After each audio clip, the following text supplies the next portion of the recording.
Opening Aether. Introduction. The tavern door was thrust open, and an armored figure walked into the large dining hall. The iron-clad woman slipped between the tables, light on her feet, dancing a path to her group's table near the far wall.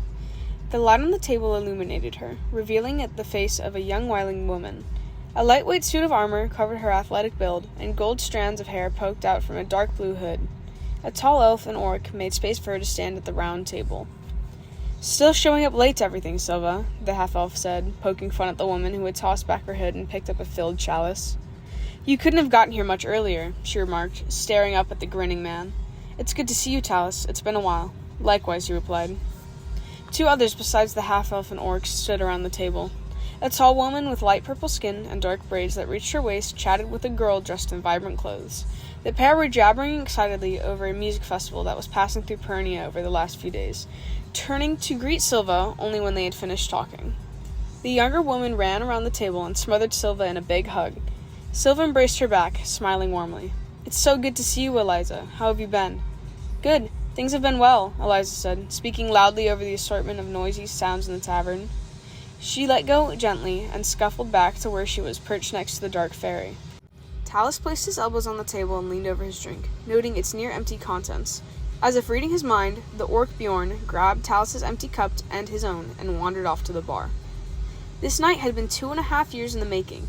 Finally, after months of planning, gathering resources, recruiting, and doing odd jobs, the party was just about ready to set off to the continent of Englave, the one place where no creature of civilization dared to travel, or even more so, settle. Their attempt to settle in Englave would be one of the first since the Aether's awakening 500 years ago.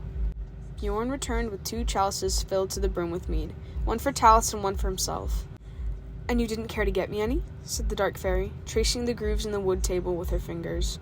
"Well, you didn't ask, did you?" Bjorn retorted. She rolled her eyes and let out an exaggerated sigh. "I mean, he's not wrong, Rav. You always seem to think we can read your mind like the other fairies," Silva chuckled, while sipping at her own cup. "Yeah, well, I wasn't lucky enough to have Talus save me a drink, now was I?" Rav said sarcastically, now tapping the table in a broken rhythm. "Well, I'm just glad we're finally doing this, and that we're all together, too," Rav spoke with an air of longing. "What has it been now? 2-3 years in the making?" Silva said. "It's still hard to believe we're really going to Englave." The group nodded in agreement, exchanging relieved smiles. The tavern grew louder as the evening rush trickled in. Large groups of people surrounded the fireplaces, listening to stories of far-off lands and the new news to reach the city of Pernia from other nations' capitals, while others drunkenly danced and sang to music.